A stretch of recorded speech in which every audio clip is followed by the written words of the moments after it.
YouTube family, कशा आहात तुम्ही सर्व? नक्कीच मजेत असणार. मी सुद्धा खूप मजेत आहे. मी स्नेहल तुम्हा सर्वांचं आपल्या चॅनलमध्ये अगदी मनापासून स्वागत करते. तर आज मी निवांत बसली आहे आणि मला बऱ्याच जणांनी विचारलं होतं, आता टायटल आणि थंबनेल बघून तुम्हाला लक्षात आलंच असेल की व्हिडिओ कशाबद्दल आहे, पण तरी सुद्धा मला खूप जणांनी विचारलं होतं इन्स्टाला, स्पेशली जेव्हा मी ते फेस वॉशचे वगैरे व्हिडिओ टाकले तेव्हा, की तुझं स्किन केअर रुटीन काय आहे ताई, ते शेअर कर जेणेकरून आम्हालाही हेल्प होईल आणि काही अफोर्डेबलमध्ये सुद्धा सांग. सो मी आज तुम्हाला अफोर्डेबलमध्ये सुद्धा स्किन केअर सांगणार आहे आणि मी पर्सनली कुठलं स्किन केअर रुटीन फॉलो करते ना ते सुद्धा तुम्हाला सांगणार आहे.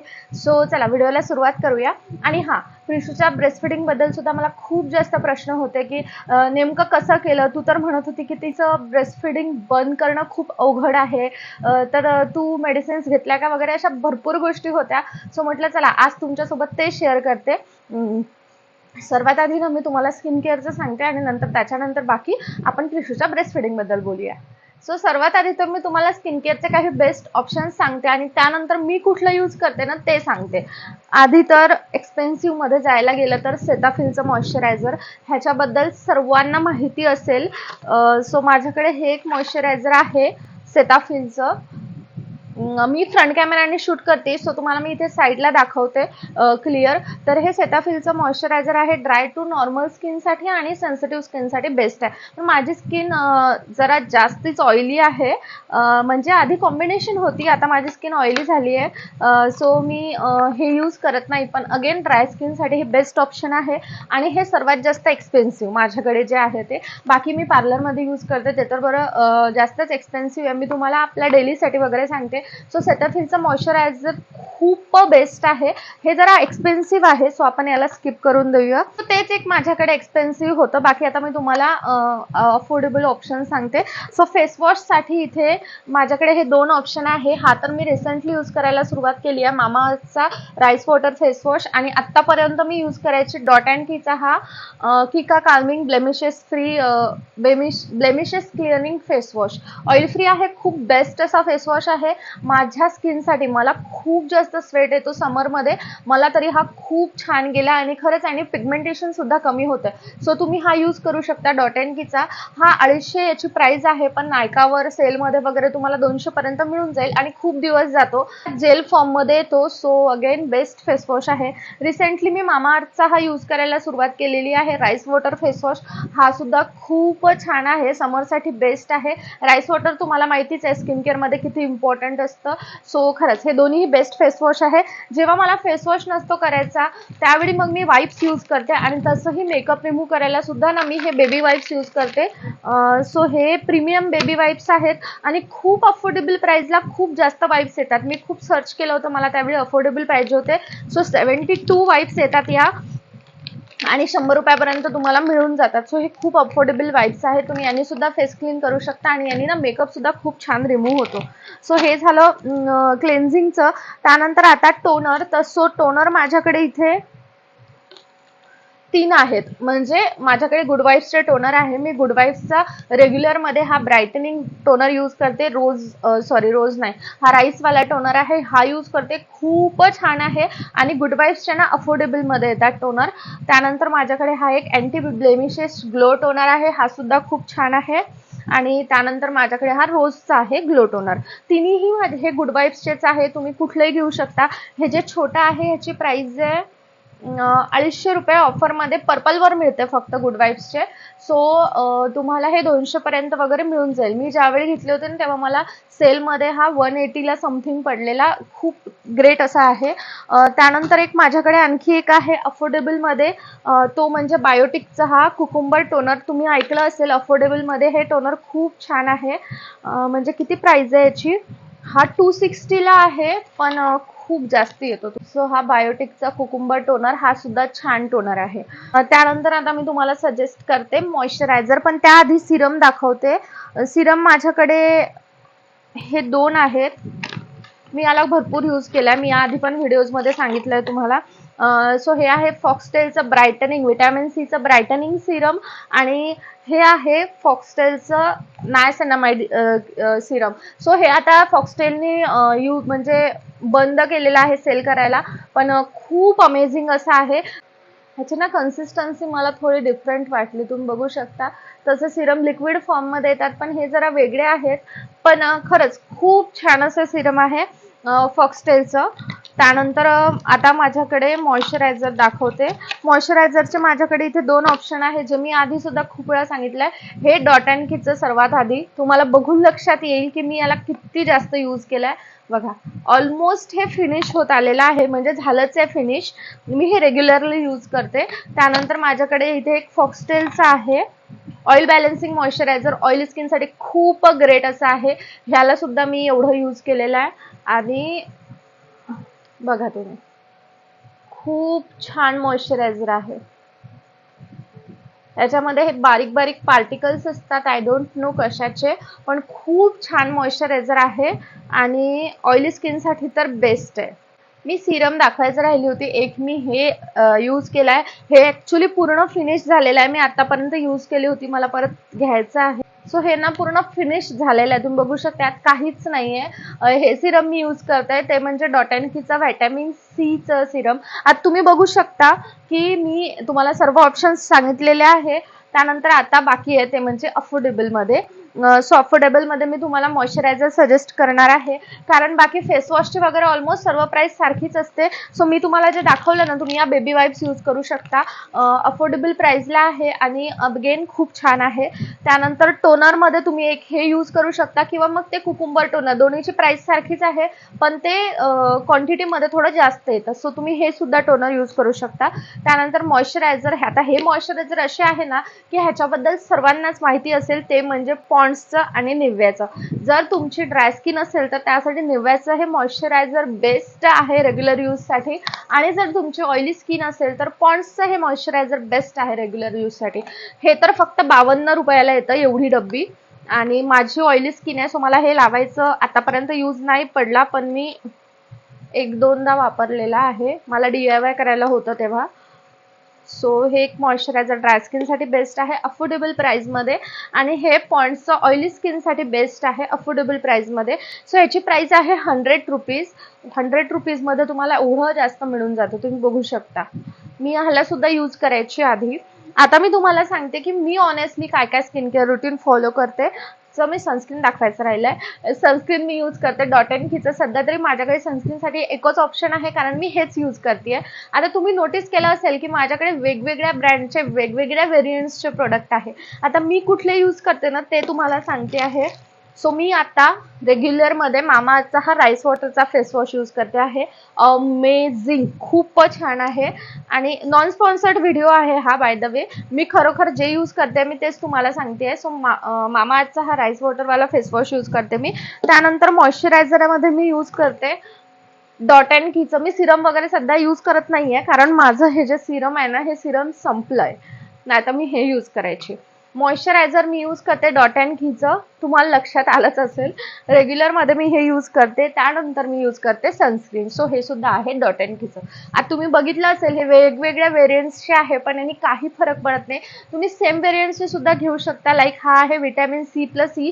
तुम्ही ह्याचंच मॉइश्चरायझर, त्यानंतर सिरम आणि फेसवॉश याच व्हेरियंटचं घेऊ शकता.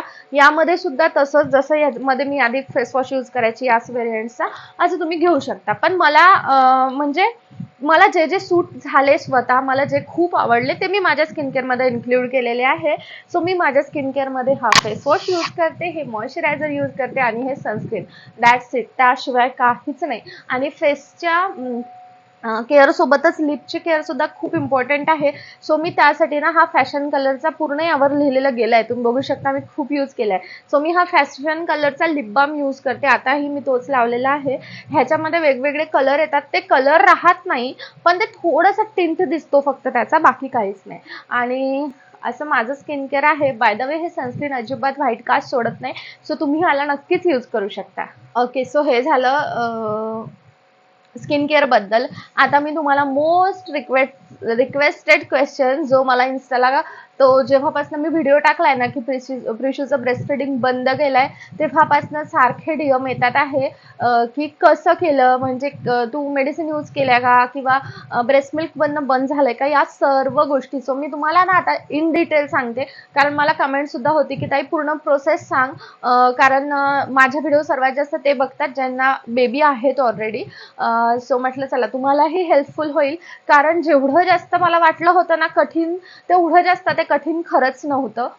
आधी तर मी जसं व्हिडिओजमध्ये तुम्हाला शेअर केलं, प्रिशूला आईसोबत बाहेरगावी पाठवून बघितलं, कारण तिचं ॲडिक्शन खूप जास्त होतं दुधाबद्दलचं. सो डॉक्टर बोलले की तिला थोडं बाहेरगावी पाठवून बघा, तिला पाठवा किंवा तुम्ही जा असं. सो मी तर कुठे जाऊ शकत नव्हती, सो म्हटलं चला तिला पाठवते, कारण अनायसे आईला जायचं होतं बाहेरगावी. सो 1 दिवसासाठी मी तिला पाठवलेलं. तेव्हा असं झालं की तिला तर माझी अजिबातच आठवण आली नाही, तसंही तिला माझी आठवण येत नाही, कारण मी बाहेर असते त्याच्यामुळे. मग पण तिला नाही आली आठवण, पण त्रास हा झाला की मला प्रॉब्लेम झाला. जसं ती सपोज आज सकाळी गेली तर ती परत आली उद्या सकाळी, अशा ह्याच्यामध्ये. आता मला ते एक्झॅक्ट लक्षात नाहीये, पण तुम्ही समजू शकता पूर्ण रात्रभराचा दिवसभराचा असा गॅप होता. सो ते झालं. तर त्याच्यानंतर ना मला खूप जास्त मिल्क बनत होतं आता नाही बनत. सो खूप जास्त मिल्क बनत होतं, त्याच्यामुळे झालं असं की मला खूप त्रास व्हायला लागला आणि मी ते बाहेर काढण्याचा प्रयत्न केला तेव्हा सुद्धा मला खूप त्रास झाला, कारण प्रिशूच्या जन्मापासून असं कधीच झालं नाही की मला मिल्क येण्यासाठी काही करावं लागलं किंवा बाहेर काढण्या म्हणजे ती पिली नाहीये मला ते काढून टाकायचंय वगैरे, असं कधीच झालं नाही आतापर्यंत. सो मला ते खूप पेनफुल वाटत होतं आणि मला काहीच करता येत नव्हतं, ते खूप जास्त पेनफुल होतं. सो मी प्रिशूला परत बोलावून घेतलं आणि त्याच्यानंतर मग आमचं सुरू होतं की काय करायचं. प्रिशूला आंबट अजिबातच आवडत नाही. सो मी दही आणि ताक सुद्धा लावून बघितलं. तेव्हा असं व्हायचं की प्रिशू म्हणायची आई ते दुधू शी झालं, मग ती मला धुवायला लावायची किंवा ती स्वतः पाणी आणून पुसायची आणि मग तरी सुद्धा परत घ्यायचीच दूध. मग आम्ही विचार केला की कसं करायचं, मेडिकलमधनं ते जे औषध मिळतं ते जर आणलं ना, तर ते मी असं बऱ्याच जणांचं ऐकलेलं आहे की ते एवढं जास्त आंबट असतं की ते एवढंसं जरी लावलं ना आपण तरी सुद्धा बाळाला ते 8 दिवसापर्यंत त्यांच्या तोंडावर म्हणजे जे जिभेवरची चव जात नाही आणि त्यांना वॉमिटिंग सुद्धा होऊ शकतं. ते एवढं जास्त कडू वगैरे टाईप असतं. सो मला हे होतं की नको यार, मला तिला त्रास तर अजिबातच द्यायचा नाहीये. आणि मला सर्वजण म्हणत होते की तिचं ब्रेस्ट फिडिंग बंद कर. आणि माझं असं होत होतं की नाही, आणखी थोडं 1-2 महिना देते, आणखी थोडं 1-2 महिना देते. असं मला हे कुठेतरी वाटत होतं की तो जो एक इमोशनल बॉन्ड आहे आमच्यातला तो संपेल की काय, त्या गोष्टीने मी जास्त इमोशनल होती.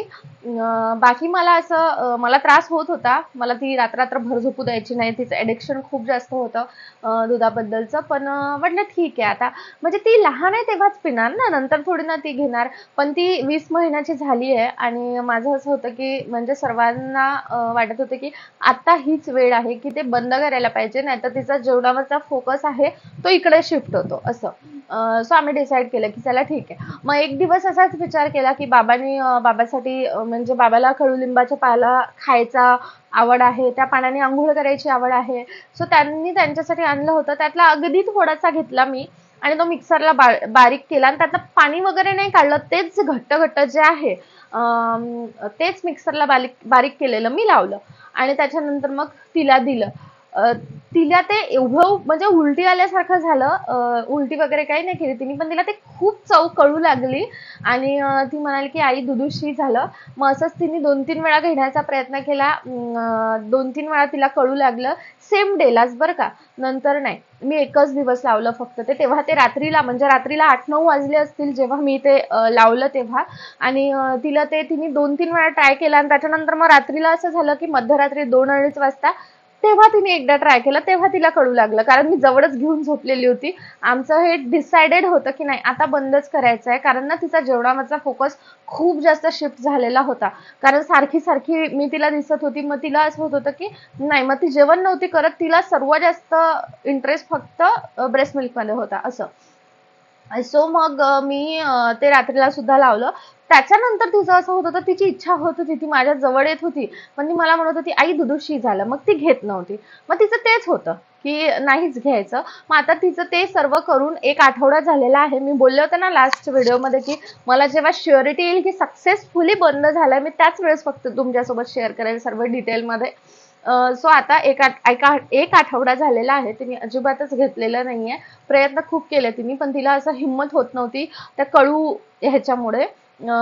पण तरी सुद्धा रात्री 1-2 वेळेसचा तिचा प्रयत्न मला असं लक्षात आलं, की नाही ही प्रयत्न करते आहे. सो तेव्हा मी अलर्ट झाले अशा टाईपमध्ये.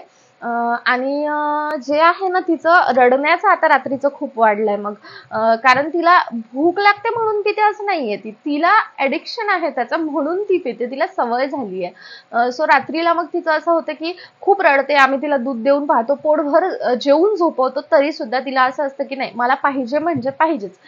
सो रात्रीचं तिचं रडण्याचं जे प्रमाण आहे ते खूप वाढलंय. आता 1 आठवडा झालाय तरी सुद्धा ती अशी रुळल्या गेली नाही. म्हणजे असं ते म्हणतात ना सवय झाली. आता तुटलं ते तुटलं, पण तिची जी सवय आहे ना ती अजून म्हणजे तिला पाहिजे असं दूध.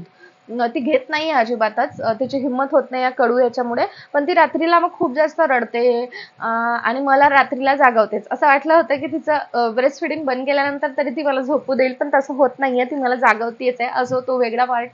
तर हां, असं आहे ते. आणि राहिलं माझं ब्रेस्ट मिल्क जे मला खूप जास्त बनत होतं, मला त्या गोष्टीची चिंता होती कारण मग मला खूप जास्त त्रास होईल.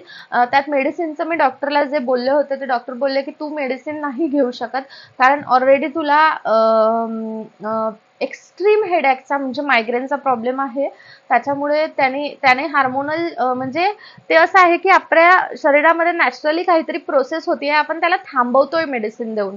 ते मिल्क न बनण्याच्या मेडिसिन घेणं म्हणजे. सो त्याने तुला खूप जास्त त्रास होईल. म्हणून मग मी ते नाही घेतलं. माझा प्रयत्न हाच होता, की मेडिसिन नाही घ्यायचं. बघूया आपण काय कसं काय होतं ते. 1-2 दिवस त्रास होईल असं. पण मला खरं सांगू का, मला काहीच त्रास झाला नाही. कारण मग तिने घेणं बंद केलं, सो मिल्क ते बनणं बंद झालं. 1-2दा मी प्रयत्न केला, तर 1-2 वेळा असं झालं, की ते फक्त मिल्क आलं आणि आता तर असं होतंय, की फक्त पाणी येतंय. सो ते आई बोलली, की ते मिल्क येणं पूर्णपणे बंद झालेलं आहे बनणं. सो सक्सेसफुली प्रिशूचं ब्रेस्ट फीडिंग बंद झालेलं आहे असं मी आता म्हणू शकते. बाकी तिची इच्छा होते पण आम्ही तिला देत नाही आहोत. आणि आता तिचा जेवणाचा फोकस छान झालाय, म्हणजे ती आता छान जेवते वगैरे या सर्व गोष्टी. पण जे माझ्या डोक्यामध्ये होतं ना, की आमचा इमोशनल बॉन्ड कुठेतरी ब्रेक होईल वगैरे या सर्व गोष्टी, तसं काही झालं नाही. उलट ते जास्ती वाढलं. म्हणजे आता असं होतंय, की प्रिशू मला अजिबातच सोडत नाही. लाईक रात्रीला तिला कोणीच नाही पाहिजे झोपायला, रात्रीला तिला मीच पाहिजे. दिवसभर सुद्धा असं असतं, की तिला जेव्हाही झोपायचं असतं तेव्हा म्हणा किंवा केव्हाही तिला जेव्हाही दुधाची आठवण येते तेव्हाही ती असं नाही, की दुधासाठी जवळ येते. ती माझ्या जवळ येते, मला अशी हग करते, माझा लाळ करते, माझ्यासोबत असं खूप छान ती खेळते. सो जो बॉन्ड असं वाटलं होतं मला कुठेतरी, की तो बॉन्ड ब्रेक होईल की काय.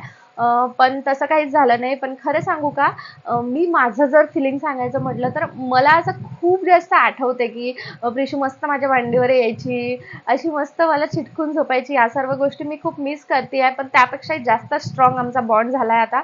आता आधी असं व्हायचं, की मी एका दिवसासाठी सुद्धा कुठे जाऊ शकत नव्हती. प्रिशूचं असं होत होतं, की नाही ती माझ्याशिवाय राहूच शकत नाही. कधी मी तिला घेऊन जाऊ शकत नाही असं. तर आम्हाला वाटलं होतं, की ठीक आहे तिचं ब्रेस्ट फीडिंग बंद केल्यानंतर गोष्टी सोप्या होतील. मग मीही कुठे जाऊ शकेल वगैरे असं. पण तसं अजिबात नाहीये. प्रिशू मला आता अजिबातच सोडत नाही. सो अशी होती ब्रेस्ट फीडिंग विनिंग जर्नी. तो मला वाटलं होतं तेवढं अवघड हे अजिबातच नव्हतं. लाईक फक्त ते निंबाचा पाला लावण्यानेच तिचं बंद झालं आणि मला मेडिसिन वगैरे घ्यायचं काम नाही पडलं. कारण माझं हे होतंच, की घ्यायचं काम नाही पडलं पाहिजे. सो तसंच झालं. फायनली तिचं ब्रेस्ट फीडिंग बंद झालेलं आहे. आता ती छान जेवतीये वगैरे. खरं तर 18 महिन्याचं वगैरे 19 महिन्याचं जे असेपर्यंत आपण बंद करू शकतो. टिशू 20 महिन्याची झाली. मी आत्ता बंद केला. हाच राईट टाईम होता. आणि खरंच प्रत्येक जर्नीत छोटा-छोटा भाग मदरहूडमधला मी खूप जास्त एन्जॉय करते आहे. आणि खरंच मुलगी असणं म्हणजे भाग्य लागतं, जे मी याच्या आधी पण तुमच्यासोबत व्लॉग शेअर केलेले आहे. तुम्हाला आणखी जर कुठले व्हिडिओज बघायचे असेल ना, तर ते मला कमेंट सेक्शनमध्ये नक्की सांगा. मला स्किन केअरच्या ह्याच्याबद्दल खूप जास्त DM होते, त्याच्यामुळे म्हटलं चला दोन्ही व्हिडिओ मी एकाच ह्याच्यामध्ये बनवते. आय नो व्हिडिओ थोडा लाँग झालेला आहे, पण मला तुम्हाला डिटेल इन्फॉर्मेशन द्यायची होती त्यासाठी. बाकी प्रोडक्टच्या लिंक मी डिस्क्रिप्शन बॉक्समध्ये दिलेल्या आहेत, सो त्या नक्कीच बघा. तुम्हाला कुठले परचेस करायचे असेल तर करा.